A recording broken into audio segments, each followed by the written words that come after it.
Welcome everyone to another edition of Playthrough, and on this edition it's Ninja Gaiden, brought to us by Atari. Ninja Gaiden was originally released in the arcades in 1988, and many of the home console versions that we know and love from the NES era were very different from its arcade counterpart. In fact, there was very few versions of the arcade-style game on home consoles, but one happened to be for the Atari Lynx, Atari's portable handheld system. The Ninja Gaiden arcade title was much more of a traditional beat-em-up style of game, similar to other ones of the era like the original Double Dragon. So without further ado, here we go with Ninja Gaiden for the Atari Lynx. For the most part, the game is rather simplistic, of having our main character beat up endless hordes of enemies. There's only a handful of types of enemies. You're going to be seeing the same ones throughout the course of every one of the levels. As you defeat different groups, you'll slowly be able to move the screen over to the right. You always have to be cautious, though, of the timer located in the center of the screen, though never really seems to come into play too often. And then there's the health bar, which is located to the left, represented by the red squares, as well as the amount of lives that you currently have left. Because of the overall slow-moving action and difficulty, it can be tough at times to be able to keep that health up. A lot of times I'll be alternating between attacking two sets of enemies, one on the left and one on the right side of me, going back and forth between the two, though it's always best to have all your enemies in one direction if at all possible. Most enemies will take 2, 3, or 4 knockdowns in total before they'll finally disappear off the screen. You do have to defeat every one of them, though, before you'll be able to get the screen to scroll, though there are a few rare occasions where you're able to kind of like outrun some enemies. Here's a good example of me being able to kind of get ahead a little bit of the enemies and just kind of beat them up as they line up and keep running into me, though this doesn't happen quite as often the farther we get in, as the game does get more difficult. While of course the game had to be scaled down and changed up a bit to fit on an Atari Lynx cartridge, for the most part this is a relatively faithful arcade version and one of the better games that was available on the Atari Lynx. A lot of times with the big guys here, with the large giant logs, I try to let them swing and run away quickly or kind of go off the same path as them, allowing them to miss with their swing before then going back in and delivering a couple of hits. Strategy-wise, it's not the easiest to kind of give strategies in a game like this. A lot of it is timing and being able to kind of just move off the same plane as a lot of the enemies. If you're like a little bit off or coming to them from a different direction, like a lot of beat-em-ups, you can usually catch some enemies off guard. One of the more annoying things in the game, though, there is some platforming elements because, for example, here, you have to watch out for the enemies and then jump up and grab onto the poles in order to shimmy your way across. While doing so, enemies will attack you. A simple kick, though, will be able to take them out, but you gotta be careful not to get hit yourself and knocked off into the pit below, because it will be an instant death if you end up falling down there. Work your way quickly over. The quicker you kind of get all the way over, the safer we'll eventually be, as we'll be able to get back onto solid land. If you're able to kind of get ahead of guys, you can kind of kick them all and get rid of them before you decide to go the last little bit. Some enemies will kind of get stuck above you without actually coming down towards you, so you may have to kind of get up to their platform where they are in order to take them out. There's a lot of guys, as you can see, during this whole segment.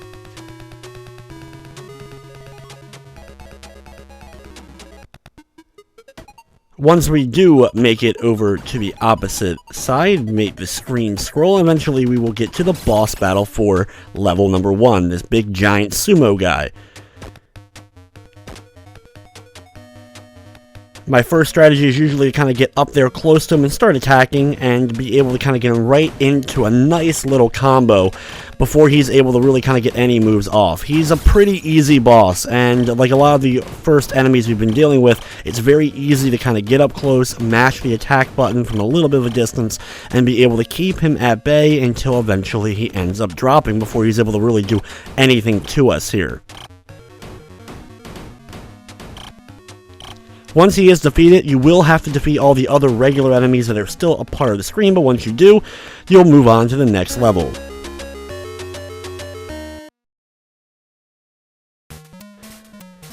As we drop into level 2, you have a brief bit of invulnerability, so use that to your advantage in order to knock a couple of guys away immediately. One of those big giant log guys is right there at the beginning as well, which can be a bit annoying, especially considering you don't have as much distance to work with. Once they're done, grab a hold of the pole and start shimmying your way across the gap. Thankfully, not as big of an area right here. We can kind of just keep forcing the screen to go, knock a couple of guys back. You do have to do a nice little jump at the end here, though, to land back on solid ground. If you land here and start attacking some of the enemies, you can knock some of them off of the edge into the pit. That way you don't have to do, like, all the same amount of combos to them, but it's sometimes a bit difficult to actually get them to fall far enough back to land in the pits. There are a few items that you can pick up from time to time on the ground. You're able to find stuff like the red jewel, which is just points, unfortunately. There's the blue and red box, with the blue box giving you 1 piece of health back. Really not all that useful in the long run, because it's very easy to lose a piece of health. You have the red box, which will give you all your health back. You have the sword, which you can pick up and use as a weapon to defeat enemies, which is a really useful item when you're able to actually find it in the game. There's also a clock to get more time, though, like I said, I don't usually run into too many time problems, as well as there are extra lives from time to time. One thing about the Ninja Gaiden series I've always found fascinating was how many games they have made with the Ninja Gaiden name, but how different so many of the different versions were, and all the different developers that ended up making different titles. There was, of course, the NES trilogy, which is one of my personal favorite trilogies of games ever. You have the arcade game in this port, you have the Sega Game Gear version, and there was even a Genesis version, which actually was different from the Game Gear or any other version as well, though unfortunately it never ended up getting finished, though there is a prototype of it out there, and it had a similar feel in some ways to the more beat-em-up style of Ninja Gaiden title.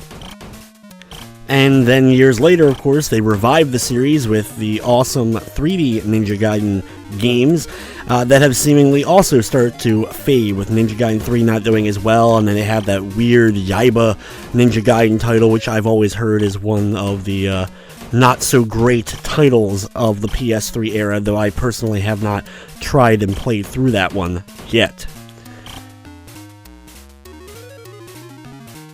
I have to say the White Ninja enemy is probably one of my favorites in the game, and the main reason for that is just because it's like one hit and they end up dropping most of the time. Now they get a little bit tougher as we make it a little bit farther in, but thankfully I'm able to kind of just backhand some of them, knock them down, and then go back to fighting the bigger, more burly type of enemies that I have to deal with, like the guy with the giant log here. But I can just kind of combo a couple of the White Ninja guys together and just easily knock them down. It makes them look really kind of pathetic in a way, which I find pretty funny and definitely helps me out with just so much chaos going on in the game. Like I said, unfortunately I can't give a ton of strat other than trying to stay away from enemies, bait some of them like the guys with the giant logs, so that you'll be able to kind of come in, sneak in, and hit a couple of combos on them before then moving away, get back in, and repeating the process. We're nearing the end of the second level here. After taking out a series of these guys, you notice the giant playing card of the Queen of Diamonds in the background.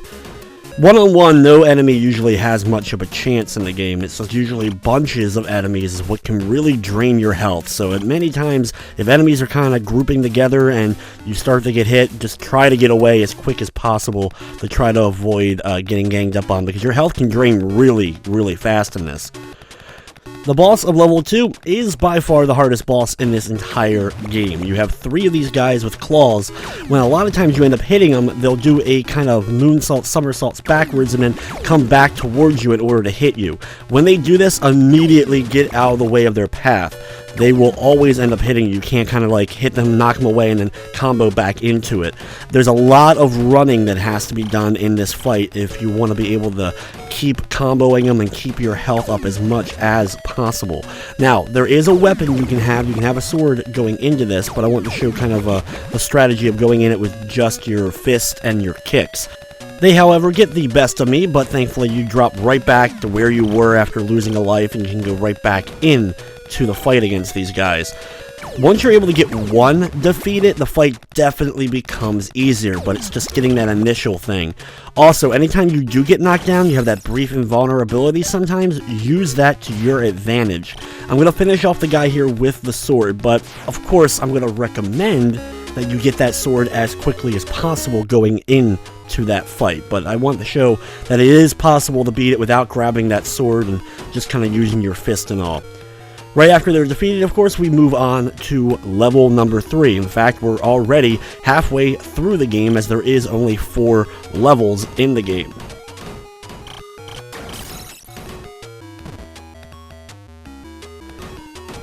At this point also, we've seen most of the enemies outside of the other bosses that we're going to have to deal with, and you do have to do a rematch against those claw bosses from level 2 later on in level 4, right before the actual final boss. And in fact, that fight is harder than the final boss of the game, usually, for me.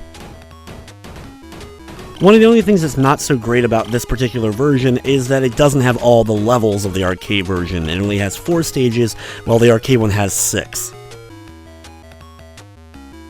In areas like this throughout the course of the game, of course, you've noticed you have like the walls with multiple levels to them, so you can kind of do the battle on the top portion if you want, or do it on the bottom portion. That's also a good way to kind of run away and get yourself separated from some of the enemies in order to kind of get your bearings straight, like go up to the top, wait for one to come up and bait them up there, and then beat them up, and then drop back down and take out the next guy. This way you don't have as many of them bunching together, though it can still be difficult at times to do this. Some areas you won't be able to use the top portion of it, and you have an extremely small constricted area to combat the enemies in, like this one right here, where there's a lot of guys kind of ganging up and piling in right as I'm trying to get my way through. You have 4 of those masked guys and then a couple of the white ninja guys showing up, so try to do your best to knock them away, though the white ninja guys, once you make it to level 3, take a couple of hits sometimes in order to knock down. As you can see, the backflip jump is a great way to kind of get some space between you and the enemies. When one enemy is kind of coming up from behind from one direction, you can jump over them and be able to get a little bit of distance. It doesn't always work, and sometimes you end up jumping right into another enemy's attack pattern, but that is one small strategy you can use to kind of help yourself create that little bit of distance with these enemies. Right past that group of white ninjas, we have a couple more of the masked guys, another one of the giant log guys.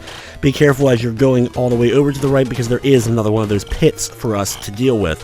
Take out this group of enemies first, though, before attempting to kind of go up there and making the screen scroll anymore for more enemies to spawn. This segment, you'll have to take, obviously, that top train track-like part. You don't have to worry about trains coming your way, though, thankfully. There isn't as much space to work with, though, so it can be a bit dangerous. I try to get the screen to scroll as much as possible and get through this area as quick as I can once I make it here.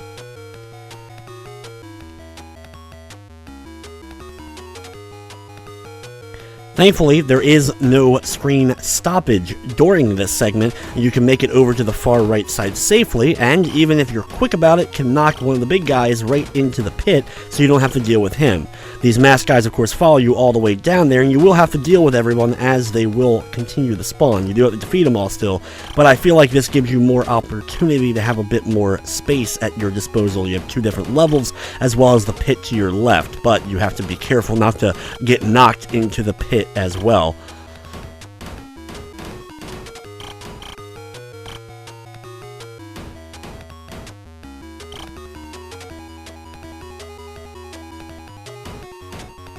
Because we ran so far during this segment, you can see that there's a lot of guys that end up spawning here. If I hug the wall, sometimes I can only get 1 or 2 of them that sometimes fall down at me, so this gives me a bit of an advantage that sometimes they won't all come after me, but even then that usually doesn't end up lasting, and they usually end up all coming together in one giant pile of enemy. Right after that giant group of enemies, though, it is time for the boss fight, and it's the 2 guys in the poster in the background. I guess they're not really in the poster. They spawn out of it, jump out of it, and it's time to battle 2 of them. Now, like I said, these guys aren't as bad as the 3 claw guys, in my opinion. They're a little bit slower, a little bit easier to kind of do a combo to and knock back, and then be able to kind of get back in and start that next combo again. Like always, you have other enemies to deal with as well during this segment, which will keep spawning, which makes it more difficult than it necessarily needs to be. I usually end up losing about 1, maybe 2 lives at most during any boss encounter during the course of the game. Try to keep the guys separated, hit one down to the ground, and then when you do that, run into the next one and knock him down. Usually by the time the other one gets back up, you've knocked the other one down to the ground, and you can repeat this process until both are done and round 3 is over, and it's time to move on to the 4th and final level of the game. It starts off with immediately 2 giant log guys, so try to kind of get them close together so you can do one combo and knock them both down, because those logs are going to be swinging, and they can of course be pretty devastating to our health, and being the last level, we don't want to of course end up dying all the way here.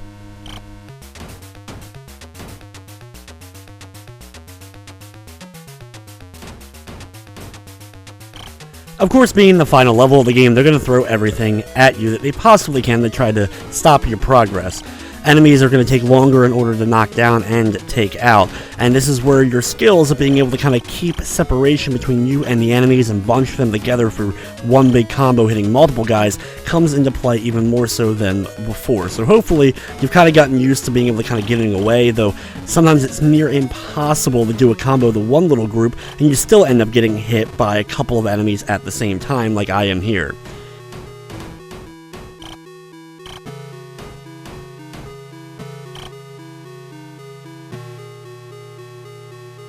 After a pretty vicious battle to start us off here, I'm able to kind of take out that first big group and finally get the screen to start scrolling again.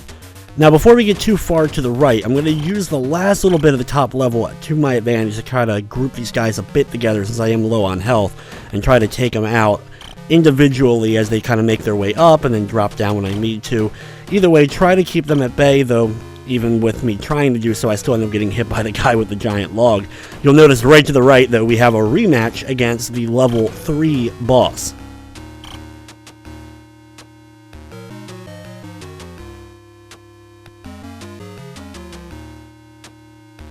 This fight is pretty much identical to the one we just did in the previous fight, except instead of the masked hockey mask guys, we have the log guys, and thankfully there's only one of them at a time, but still, they can be pretty devastating, so try to take care of that guy, at least knock him away before attempting to take out the big boss-like guys.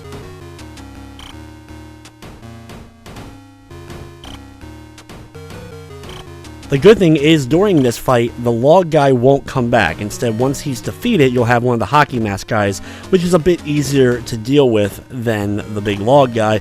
And hopefully this will allow you to bunch the 2 boss guys together in order to try to hit at least a combo on one of them. Like always, my goal is to kind of keep my distance, sometimes hit one with a combo and then go into the combo against one of the other enemies. Sometimes I can kind of run to the opposite side of the screen and go right into another combo against the one I had just previously knocked down, since the enemies end up moving pretty slow, and you do have a large space to work with.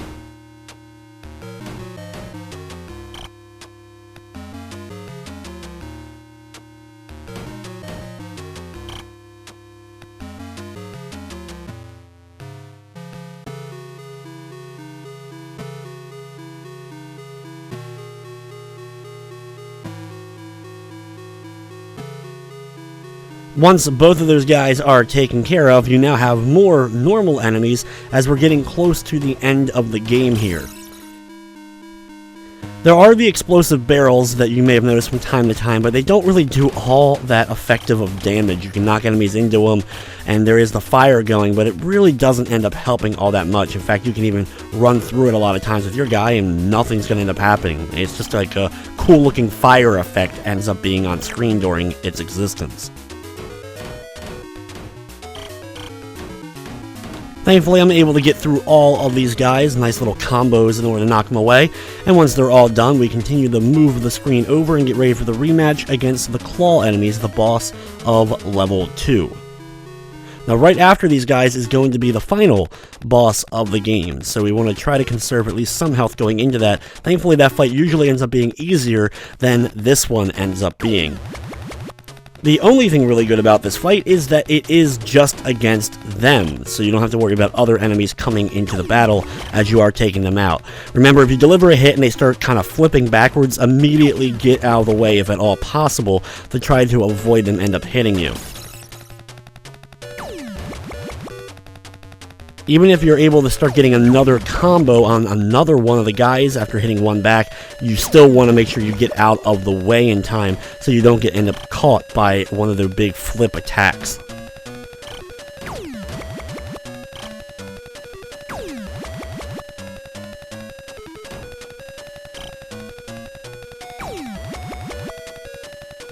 It'll take a little bit, of course, to defeat one, but once one ends up going down, the fight gets significantly easier, of course.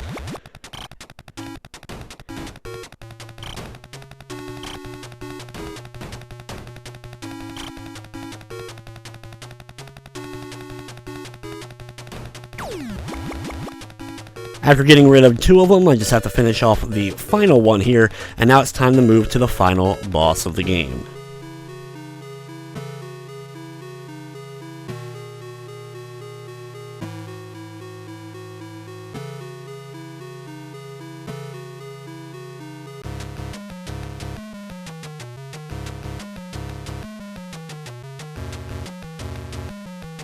The final boss is this big giant guy who is pretty slow. Usually I'm able to kind of get in close to him, deliver one combo to knock him down. Once he ends up getting back up, wait for him to kind of start standing, and then run right back in and go into that next combo. If you time it right, you can actually get him in a nice little set of strings of combos, and he'll not be able to kind of get any moves off. It's similar to what we did to the very first boss of the game, the sumo guy, and once he's defeated though, you get to sit back and enjoy the ending, the Ninja Gaiden on the Atari Lynx.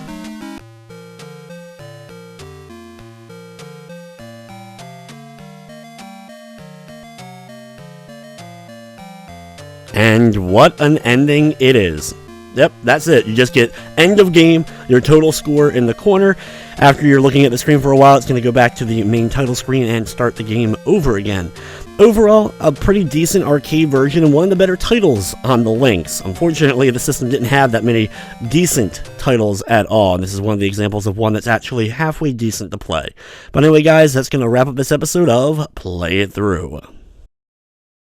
Hey everyone, thanks for watching. If you enjoyed the video, consider giving it a thumbs up or commenting down below. If you enjoyed this playthrough, be sure to check out one of the other ones I just did for Ninja November and Kid Mickey 3. It was only released in Japan, but it's actually a really cool, fun action platformer. If you want something a little bit different, I also recently counted down the 10 worst NES songs ever. These songs are so bad, your ears will probably bleed. I also need to thank all the members of my Patreon. Thank you guys so much for your continued support, and without it, I wouldn't be able to keep doing what I'm doing, so thank you all so much. Speaking of thanks though, thank you guys for watching this video, and of course, I hope you enjoyed.